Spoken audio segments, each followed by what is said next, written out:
యూట్యూబర్లు influencer వీళ్లపై పోలీసులు నిఘా పెట్టారు. ఎందుకంటే బెట్టింగ్ యాప్లని ప్రమోట్ చేస్తున్న వాళ్లపై కొరడా జులిపిస్తున్నారు పోలీసులు. బెట్టింగ్ యాప్స్ ప్రమోషన్ పై పోలీసులు దర్యాప్తు ముమ్మరం చేశారు.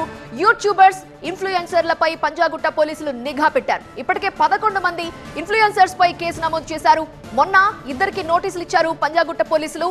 తాజాగా మరొక 6గురికి ఇప్పుడు నోటీసులు ఇచ్చారు. నటి శ్యామల, రీతూ చౌదరి, అజయ్, సుప్రీత, సన్నీ సుధీర్, అజయ్ సన్నీలకు పోలీసులు నోటీసులు ఇచ్చారు. ఇక రేపు విచారణకు రావాలని ఆదేశించారు. పరేషాన్ బాయ్స్ ఇమ్రాన్ ఖాన్, హర్ష సాయి దుబాయ్కి పరారైనట్టుగా గుర్తించారు. మరోవైపు బెట్టింగ్ యాప్స్ ప్రమోషన్ చేస్తున్న వారి నుండి నిర్వాహకుల ఆధారాలను కూడా సేకరిస్తున్నారు పోలీసులు. నిన్న పోలీసుల విచారణకు హాజరైన టేస్టీ తేజాని ఇదే అంశంపై ప్రశ్నించారు. యాప్ నిర్వాహకులు ఎలా మిమ్మల్ని కాంటాక్ట్ అవుతున్నారు, ఎలా అప్రోచ్ అవుతున్నారు, వారి నుండి ఎలాంటి నజరానా పొందారు, ఈ వివరాలన్నింటినీ రాబట్టారు పంజాగుట్ట పోలీసులు. హీరోయిన్లు, హీరోలతో పాటు మరికొంతమంది ఇన్ఫ్లుయెన్సర్లపై నిఘా పెట్టారు. హవాలా రూపంలో మనీ లాండరింగ్ జరిగిందని తెలియటంతో బెట్టింగ్ యాప్స్ కేసులోకి ఈడీ ఎంట్రీ ఇచ్చింది. దీంతో బెట్టింగ్ ప్రమోషన్ చేసిన వారిలో ఆందోళన మొదలైంది. ఇప్పటికే పలువురు ఇన్ఫ్లుయెన్సర్ల మొబైల్ ఫోన్లను స్విచ్ ఆఫ్ చేశారు.